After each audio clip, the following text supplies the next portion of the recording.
هاني خرجت نحوس ضايقه بيا لمحان، وضيق المدينه كي الخاتم ولالي، ومتعود من طبيعتي من شاو زمان نهرب كي تضيق للبر الخالي، ونتامل ما خلق عظيم الشان باسمه نبدا مقالي.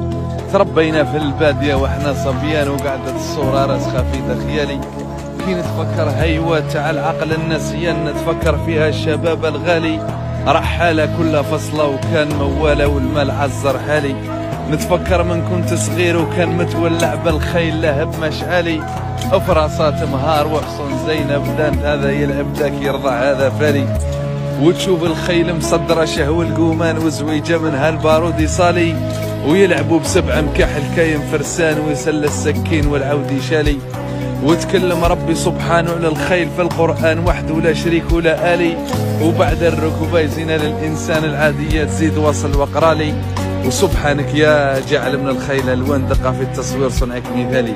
تحية أحبابي وخاوتي من الحدود.